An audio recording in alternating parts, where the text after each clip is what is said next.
और अभी तो खेल शुरू हुआ है, खेल बाकी है और मैं जो कहता हूँ वो करता हूँ। नमस्कार। चौथी बार पलटते हुए नवीं बार नीतीश कुमार बिहार के मुख्यमंत्री बन चुके हैं और बिहार के मुख्यमंत्री बनते ही अब सबसे बड़ा सवाल ये है कि नीतीश कुमार कब तक बिहार के मुख्यमंत्री बने रह सकते हैं, क्योंकि तेजस्वी यादव ने अब खुला ऐलान कर दिया है कि खेल अब यहां से शुरू होगा। खेल खत्म नहीं हुआ है, अब खेल यहां से शुरू होगा। तेजस्वी यादव ने एक के बाद एक ट्वीट किए और उन्होंने सीधे एकदम ललकारते हुए नीतीश कुमार को कहा कि अब नीतीश कुमार का खात्मा जो है वो बिल्कुल तय है, खत्म हो जाएगा जेडीयू। ये तेजस्वी यादव ने कहा है कि आज के अखबारों की जो हेडिंग है वो भी आपके सामने है। इंडियन एक्सप्रेस कहता है पटना पावर शिफ्ट अगेन, और अमर उजाला कहता है राजग में लौटे तेजस्वी, नवी बार बने सीएम, सुबह इस्तीफा, शाम 5 बजे ली शपथ, बोले हम जहां थे वहीं आ गए, अब इधर उधर जाने का कोई सवाल नहीं है। बिहार की राजनीति में नीतीश कुमार एक ऐसे राजनेता बनकर उभरे हैं और बिहार की राजनीति एक ऐसी राजनीति है, एक ऐसे राज्य की राजनीति है जहां जनता के जनादेश का कोई मतलब नहीं है। जनता किसे वोट देती है, जनता के वोट का कोई मतलब नहीं है। जनता को दुत्कार कर, जनता को ठोकर मारकर, जनता के जनादेश का अपमान करके, जनता के वोट का तिरस्कार करके ये नेता एक के बाद एक कभी इधर कभी उधर, जब इनको लगता है कि इधर फायदा है तो इधर आ जाते हैं, जब इनको लगता है कि उधर फायदा है और उधर चले जाते हैं। अब ऐसे नेताओं को जनता को ही सबक सिखाना चाहिए, क्योंकि आपके वोट की कोई कीमत इन नेताओं ने नहीं समझी है। अब इसी पर देखिए क्या कहते हैं जगत गुरु राम भद्राचार्य, नरेंद्र मोदी जी के महागुरु, क्या कहते हैं? कहते हैं कि नीतीश कुमार बाबू जो हैं ये विभीषण के तरीके से हैं, विभीषण हैं। कहा, कहते हैं जगत गुरु राम भद्राचार्य ने, जब रावण का भाई विभीषण राम जी की शरण में आ सकता है तो नीतीश के आने में क्या गलत है। विभीषण से तुलना करते हैं वो विभीषण जिसने अपने भाई को धोखा दिया, उस विभीषण से तुलना करते हैं। और तेजस्वी यादव की बहन क्या कहती हैं? तेजस्वी यादव की बहन रोहिणी आचार्य हैं, वो कहती हैं कूड़ा गया फिर से कूड़ेदानी में, कूड़ा मंडली को बदबूदार कूड़ा मुबारक। एक कूड़े वाली गाड़ी का फोटो लगाया है, नीतीश कुमार का फोटो नहीं लगाया है, ये गलीमत की है और बदबूदार कूड़ा बताया है नीतीश कुमार को। तेजस्वी यादव कहते हैं कि हम जो कहते हैं वो करते हैं, खेल तो अब शुरू हुआ है।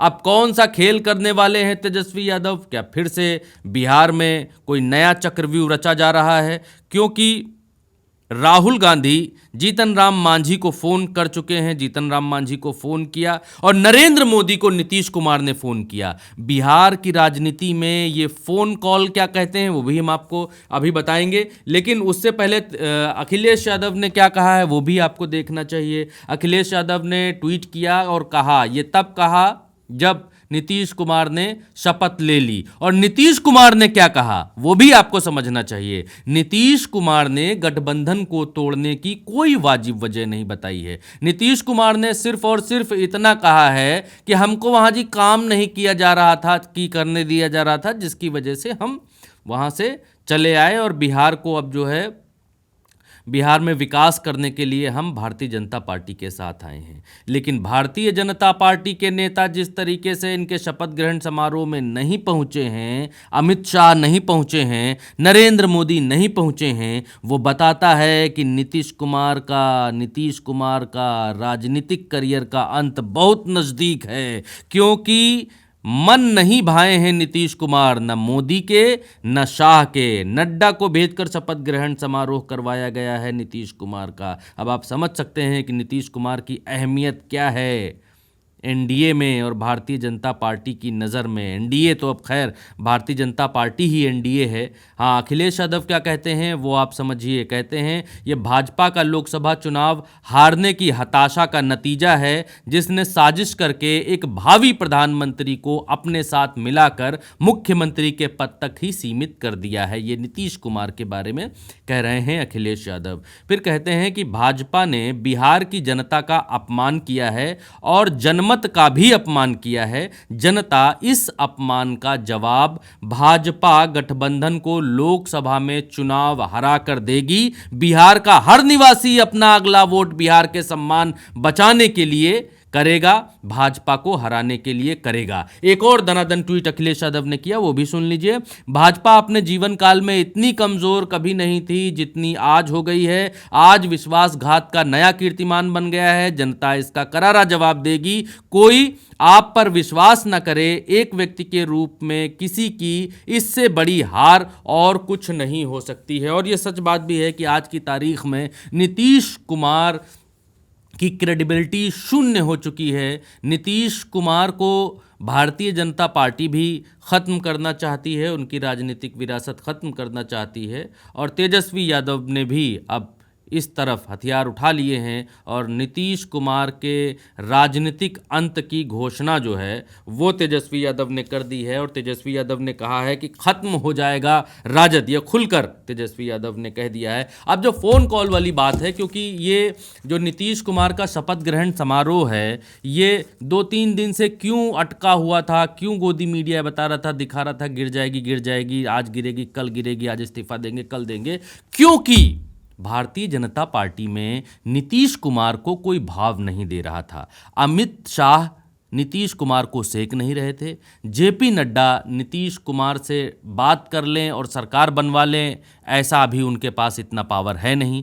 सो नरेंद्र मोदी से बात हो नहीं पा रही थी। नीतीश कुमार ने शनिवार रात को नरेंद्र मोदी जी को फ़ोन लगाया।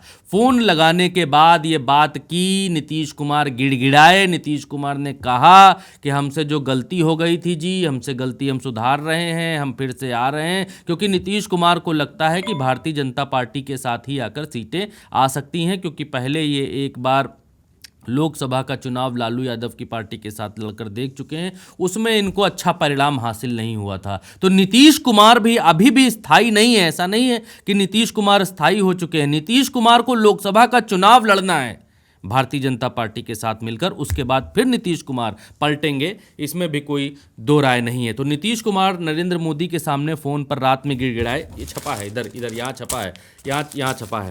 क्या कहा? फ़ोन किया रात में, इन्होंने कहा कि ये बस एक फ़ोन कॉल और बदल गई राजनीति, यहाँ पर छापा है। इन्होंने रात में फ़ोन किया, फ़ोन करके नरेंद्र मोदी जी को बताया कि हम आना चाहते हैं, आपकी असीम अनुकंपा से जो भी फ़ोन पे बात हुई हो। उसके बाद नरेंद्र मोदी ने ये बात कही कि ठीक है नड्डा जी देखिए, शाह जी देखिए, आना नीतीश बाबू चाह रहे हैं तो देखिए कैसे लाया जा सकता है, क्योंकि सत्ता तो ज़रूरी है, जहाँ भी जैसे भी आ जाए। तब नीतीश कुमार को नरेंद्र मोदी ने दिया कन्फर्मेशन कि आ सकते हैं। तब नीतीश कुमार जो है इस्तीफा दिए अगले दिन सवेरे सवेरे, क्योंकि रात में फ़ोन पर बात हुई थी। और उसी रात राहुल गांधी ने भी जीतन राम मांझी को फ़ोन किया था। राहुल गांधी तेजस्वी यादव की सरकार को बचाना चाहते थे। उन्होंने जीतन राम मांझी को फ़ोन किया। जीतन राम मांझी को बोला कि आपको मुख्यमंत्री बनाया जाएगा, आप क्यों नहीं आ रहे हैं, आइए। तो जीतन राम मांझी की तरफ से जो सूत्र कह रहे हैं, जीतन राम मांझी की तरफ से कहा गया कि हम आ तो सकते हैं, लेकिन तेजस्वी यादव के पास अभी सरकार बनाने लायक संख्या ही नहीं है। अगर उनके पास सरकार बनाने लायक संख्या है और वो दिखाएं, और हमारे 4 विधायकों के आने से अगर नीतीश कुमार की सरकार, माफ़ कीजिएगा, तेजस्वी यादव की सरकार बन रही है तो हम आ सकते हैं। राहुल गांधी की लंबी चर्चा हुई, वो फ़ोन पर ही हुई मांझी के साथ, लेकिन मांझी ने कदम इसलिए पीछे हटा लिया क्योंकि तेजस्वी यादव के पास नंबर्स नहीं थे। और अगर नंबर होते तेजस्वी यादव के पास और जीतन राम मांझी के आने से वो नंबर बहुमत में बदल सकते थे, तो जीतन राम मांझी कभी भी मुख्यमंत्री पद को ठोकर नहीं मारते और तेजस्वी यादव की सरकार होती। खैर आगे जो है, आगे किसने और क्या कहा है? रोहिणी आचार्य हैं, उन्होंने कहा है कि जो रोजगार को लाया है हम उनको लाएंगे। लालू की बेटी ने तेजस्वी को सीएम बनाने की जो है वो अपील की है। और नीतीश कुमार पर तेजस्वी यादव ने बड़ा हमला किया है। उन्होंने कहा है हम जो कहते हैं वो करते हैं, खेल अब शुरू हुआ है, खेल बाकी है। आज शपथ ले लें नीतीश कुमार के यूटर्न पर तेजस्वी यादव का जो बयान है वो आया है। अब तेजस्वी यादव का कहना क्या था? तेजस्वी यादव का कहना था नीतीश कुमार पहले ही आदरणीय थे, आज भी हैं। उनके जो विधायक हैं वो 45 हैं। हम क्यों नहीं क्रेडिट ले? यही नीतीश कुमार पहले कहते थे कि नौकरी देना संभव नहीं है। उनसे एक हफ्ते के अंदर उनसे बुलवाने का काम किया। इसके साथ ही स्पोर्ट्स पॉलिसी लाए, 70 दिन के अंदर 2 लाख की नौकरी दी। इसमें 17 महीने की सरकार में बहुत काम किया। ये तो हुए मुख्यमंत्री, ये तो थके हुए मुख्यमंत्री हैं। अभी खेल शुरू हुआ है, खेल होना बाकी है। मैं जो कहता हूँ करता हूँ। 2024 में जेडीयू ही खत्म हो जाएगी। शिक्षा, स्वास्थ्य में सुधार, चिकित्सा, रोजगार पॉलिसी लाना, ये सब काम हमने किया है। ये तेजस्वी यादव का कहना है। और उनका कहना है कि हमने इतना काम किया है कि नीतीश कुमार जो है वो काम करते करते थक गए थे। तो नीतीश कुमार भले ही सत्ता में चले गए हों, तेजस्वी यादव का साथ छोड़कर दूसरी जगह सरकार बना ली हो, लेकिन नीतीश कुमार पर भरोसा न भारतीय जनता पार्टी का है, नीतीश कुमार के ऊपर न भरोसा तेजस्वी यादव का है। और नीतीश कुमार को राम भद्राचार्य ने आज की तारीख में विभीषण कह दिया है। तो राम भद्राचार्य का भी भरोसा विभीषण मतलब नीतीश कुमार के ऊपर नहीं है, नरेंद्र मोदी जी के महागुरु का भरोसा नहीं है। तो फिर आप समझ सकते हैं कि नीतीश कुमार का क्या होने वाला है। क्योंकि भारतीय जनता पार्टी के साथ अब जब नीतीश कुमार काम करेंगे तो अभी क्रेडिट लेने पर नीतीश कुमार इतना चिढ़ रहे थे, तो अब जो क्रेडिट लेगी भारतीय जनता पार्टी उससे नीतीश कुमार अभी वाकिफ़ नहीं है। और इन सब के बीच लालू यादव के परिवार को ईडी का नोटिस आ चुका है, उनसे पूछताछ शुरू हो गई है। राबड़ी देवी को भी नोटिस आया है, उनसे भी पूछताछ शुरू हो गई है। और ये एक तरीके का जो दूसरा खेल है वो भी शुरू हो चुका है। यह अखबार लिखता है कि नौकरी के बदले ज़मीन मामले में राजद सुप्रीमो लालू यादव की मुश्किलें और बढ़ गई हैं। आज पटना पहुंची ईडी की टीम लालू यादव से पूछताछ कर रही है। ये पूछताछ पटना स्थित ईडी दफ्तर में चल रही है। लालू यादव अपनी बेटी मीसा भारती के साथ प्रवर्तन निदेशालय के कार्यालय पहुंचे। इस दौरान आरजेडी कार्यकर्ताओं का भारी हुजूम वहां पर रहा, ये कहता है अखबार।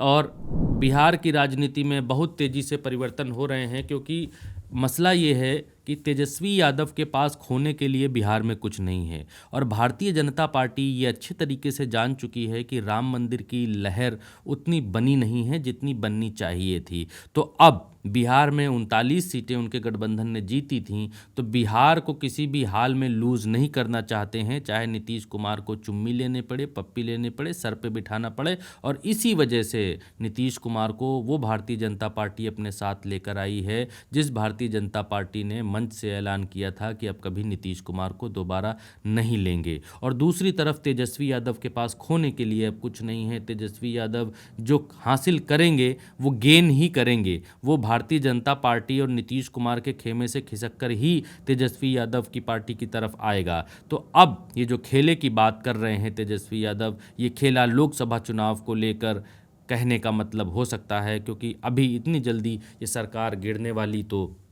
नहीं है। और नीतीश कुमार लोकसभा चुनाव से पहले किसी और तरफ पलटी मारने वाले नहीं हैं, क्योंकि नीतीश कुमार का कोई भरोसा नहीं है कि वो कब पलट जाएं। और तेजस्वी यादव का उनके लिए इतना सम्मान व्यक्त करना, आदरणीय आदरणीय कहना, चाचा हैं कहना भी ये दिखाता है कि तेजस्वी यादव ने वो स्पेस, वो जगह छोड़ दी है कि दिल मिले ना मिले, लेकिन हाथ और आँखें दोनों जब समय आए तो मिल जाएं, उतना स्पेस तेजस्वी यादव ने छोड़ दिया है। तो अब बिहार की राजनीति में बड़ा दंगल होने वाला है, बड़ा खेल होने वाला है, क्योंकि एक तरफ नीतीश कुमार की अपनी क्रेडिबिलिटी दांव पर है, क्या नीतीश कुमार को जनता उतना समर्थन देगी। दूसरी तरफ भारतीय जनता पार्टी की 10 साल की सरकार हो चुकी है, क्या एंटी इनकम्बेंसी का असर दिखाई देगा भारतीय जनता पार्टी के खेमे में, जैसा कि भारतीय जनता पार्टी को आशंका है कि राम मंदिर का मुद्दा उतना नहीं चला है। अब ये बिहार में देखने वाली बात होगी कि कैसे कब नीतीश कुमार 5वीं बार पलटी मारेंगे और बिहार में इस बार नीतीश कुमार का क्या ये गेम प्लान ठीक पड़ेगा और क्या वाकई नीतीश कुमार की पार्टी ख़त्म हो जाएगी जैसा तेजस्वी यादव कह रहे हैं। ये देखने वाली बात होगी, देखेंगे और इस पर विश्लेषण और करेंगे। उल्टा चश्मा यूसी पर दिन भर खबरें लगातार जारी रहेंगी। आप देखते रहिए उल्टा चश्मा यूसी। नमस्कार।